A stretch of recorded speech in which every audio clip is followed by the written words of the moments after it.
다섯 번째 소식, 오늘의 6위입니다. 검찰 정경심 형 집행정지 불허.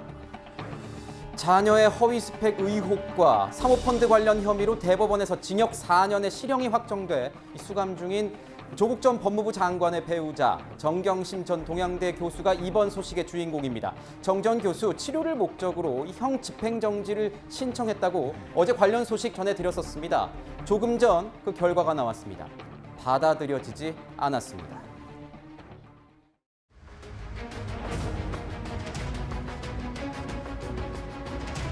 재판이 마무리될 텐데 혹시 하시고 싶은 말씀 있으십니까?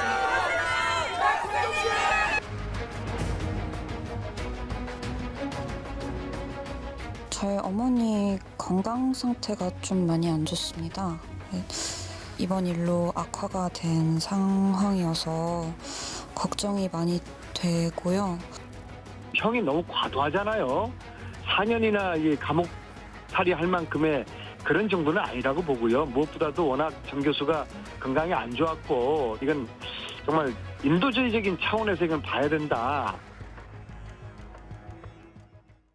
네, 정경심 전 교수는요, 앞서 두 차례 보석을 신청했지만 모두 기각된 바 있습니다. 이번 형 집행 정지도 역시 불허가 됐습니다. 노동일 교수께서 보시기엔 어떻습니까? 형 집행 정지는 이제 교도소 내에서 또는 구치소 내에서 수감자가 이제 제대로 된 치료를 받기 어렵다, 이런 것이거든요. 이렇게 형 집행 정지를 해주는 건데, 정경심 전 교수가 지금 이제 고혈압, 당뇨, 허리 디스크 이런 기저 질환이 있어서 수감 생활이 어렵다는 이제 주장을 하는 거 아니겠습니까? 이건 정파적 시각에서 볼 일은 전혀 아니고요. 어떤 분들은 너무 야박하다 생각이 들 수도 있겠죠. 네. 이렇게 아프다고 하는데 왜 안 해주냐. 근데 이제 그 형사소송법 471조에 기준이 나와 있습니다. 그걸 보면 형 집행으로 인하여 건강에 현저히 건강을 해치거나 또는 생명을 보존할 수 없을 염려가 있을 때라고 돼 있거든요. 네. 그러니까 그게 동렬로 돼 있기 때문에 생명을 보존할 수 없을 염려가 있을 때 이런 정도로 아파야 그리고 구치소나 교도소에 치료를 하기 어려울 때 이제 형 집행정지를 한다, 이런 정도거든요. 그래서 이제 예를 들어서 조국 교수나 정경심 전 교수를 좀 지지하는 측에서는 너무 야박하다 이렇게 생각이 들 텐데, 그리고 또 실제로 예를 들어서 이른바 범털들, 권력자들이나 네. 돈 많은 사람들, 이런 사람들은 많이 해주지 않느냐 이렇게 생각이 들 텐데, 아까 말씀드린 대로 생명의 위협을 느낄 정도로 현저히 건강을 해야 할 그런 우려가 있을 때만 해주기 때문에 이거 좀 쉽게 해주지 않아요. 그리고 만약에 이제 이런 경우 이제 쉽게 해준다면 구치소, 교도소 수감자들은 거의 다 아픕니다. 거의 다 아프다고 하고, 그렇기 때문에 이게 감당할 수 없을 염려가 있거든요. 네. 그러니까 이것도 형집행정지 심의위원회를 거치기 때문에 그런 분들이 그 위원들이 보기에는 이런 형집행정지를 해줄 정도는 아닐 것 같다. 그렇군요. 객관적으로 판단한 것으로 보입니다. 이동훈 위원께서 보실 때는 어떻습니까? 정경심 전 교수는 구치소 내에서 제대로 된 치료를 받을 수 없을 것 같다, 그렇게 얘기를 하고 있고, 생명의 위도 어느 상태까지인지는 제가 확실하게는 모르겠지만 하반신 마비가 올 수 있는 상황일 수도 있다라고 지금 호소를 하고 있는 상황이었는데, 그게 건강 상태 기준이 미치지 못했다, 이런 판단이 나온 거죠? 원래 이제 집행 정지를 신청할 때는 굉장히 이제 심각하다고 변호사는 쓰죠. 그런데 막상 그 전문가들이 현장 검사 임검을 해보면은 실제로 그렇지 않은 경우가 굉장히 많습니다. 그리고 기본적으로 그 검찰이 형 집행정지를 잘 안 해주려고 그래요. 왜냐하면 쉽게 해주면은 나도 해달라 그러면 누구는 해주고 누구는 안 해주고, 이건 부패의 온상이 될 수 있거든요. 특히 누구는 전관 변호사를 썼기 때문에 해주는 거야? 누구는 돈 많은 변호사, 돈 많이 주고 변호사 선임했기 때문에 해주는 거야?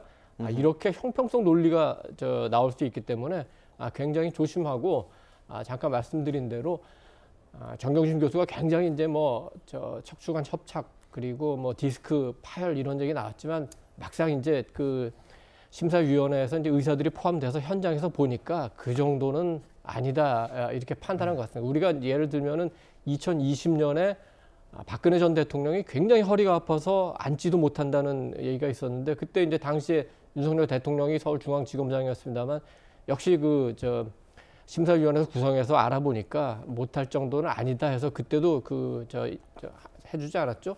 최근에 이명박 대통령은 이제 형집행 정지를 받았는데 아마도 그것 때문에 사면은 되지 않았을 가능성이 굉장히 큽니다. 우리 노 교수님이 잠깐 이제 정치적인 해석을 하는 분들에서 말씀하셨는데 만약에 정치적 결정을 했다면은 오히려 형집행 정지를 해주는 게 윤석열 정권에 더 나을 수도 있었겠죠. 그렇지만 이거는 어떤 검사나 이런 분들보다는 의료진, 교수 등 전문가들의 의견을 내고 이거를 지검장이 받아서 결정하기 때문에 전문가들의 의견이 반영된 거다 이렇게 보는 게 타당할 것 같습니다. 네. 자, 오늘 서울중앙지검은 이런 입장을 냈습니다. 제가 한번 읽어드리겠습니다. 정경심 전 교수 이 형 집행정지 신청에 대해 신청인 제출 자료, 현장 검사 결과, 의료자문위원들의 의견 등을 종합적으로 검토한 결과 현 단계에서는 형 집행정지가 불가한 것으로 의결했다. 이런 겁니다. 장해찬 이사장께 좀 여쭤볼게요. 주목을 받았던 건 또 이런 부분도 있습니다. 이 형 집행정지의 최종 결정권자가 송경호 서울중앙지검장인데 조국 전 장관 일가를 수사했다가 좌천되기도 한 이런 경력이 있기 때문에 일각에서 여러 논란들이 나왔는데 어떻게 보십니까? 저는 우리나라 수사기관이나 사법부가 개인적인 감정이나 인연을 가지고 공적인 판단을 내리지 않는다는 신뢰를 어느 정도 가지고 있습니다. 지난 정권에 이성윤 전 중앙지검장이나 이렇게 특출나게 유별나신 분들 제외하면 웬만한 검사나 판사분들은 정치적 성향이나 본인의 인연과는 무관하게 공명정대한 판결을 내릴 것이라고 기대를 하고 있는 게 대다수 국민의 여론일 거라고 보고요. 정경심 교수가 지금 교수 맞나요? 전 교수라고 불러야 될지 잘 모르겠습니다만 정경심 교수가 정말 건강이 많이 안 좋고 형을 계속해서 수행하기 힘들 정도였다면 검찰이 이렇게 불허 결정을 내렸을 때 오히려 더 논란이 됐겠죠. 인권 논란도 불거질 수 있는 부분이고요. 하지만 이런 이 의료 상태나 몸 상태에 대한 결론은 검사들이 내리는 것이 아닙니다. 네. 전문 의료인들이 진단을 통해서 나름의 이 합리적 근거와 객관적 분석을 가지고 건강 상태에 대한 소견서를 이 검찰에게 제출하면 그걸 토대로 해서 검사가 판단을 내리는 거 아니겠습니까? 만약 의료인의 소견서나 진단서에서 정경심 교수 지금 안 내보내면 위험하다, 건강이 너무나 심각하다고 했다면 송경호 지검장이 어떻게 이걸 거절하고 아니다, 건강이 아무리 심각해도 계속 놔둬야 된다고 하겠어요. 그러니까 이건 송 지검장의 문제나 검찰의 문제가 아니라 정경심 교수를 진단한 의료인들의 1차 진단 소견서의 문제이기 때문에 네. 여기에 대해서 과거 사건까지 끌어들여와서 좀 지나친 정치적 해석을 하는 것은 사법부나 수사기관에 대한 국민의 신뢰를 떨어뜨릴 수 있는 좀 위험한 발상이라고 봅니다. 자, 박성민 전 비서관께서는 어떻게 생각하는지 궁금합니다. 지금 상황이 정경심 전 교수 형 집행정지, 어제 나온 서정욱 변호사 같은 경우에는 이 정도 사안이면은 해줘도 되겠다 이런 얘기를 해서 어떤 결과가 나올지 좀 주목이 됐었는데 결국은 불허가 된 거 아니겠습니까? 그러니까 저는 솔직히 잘 납득이 되지는 않습니다. 그러니까 방금 장예찬 이사장께서는 그런 부분에 정치적인 개입이 없었을 것이다라고 말씀을 하시는데 사실 지금 이렇게 형 집행 정지를 요청한 것 자체도 정치적인 사안으로 지금 접근한 게 아니지 않습니까? 실제로 정 교수 측에서 지금 겪고 있는 문제가 단순한 질병 이런 것들이 아니라 고혈압, 당뇨, 허리 디스크, 기저질환뿐만 아니라 뇌종양이라든지 이런 부분들까지도 있고, 그리고 최근에는 여러 차례 낙상 사고를 구치소 안에서 입었기 때문에 네. 하지마비까지 올 수 있는 상황이다라는 이야기를 하고 있는 것이거든요.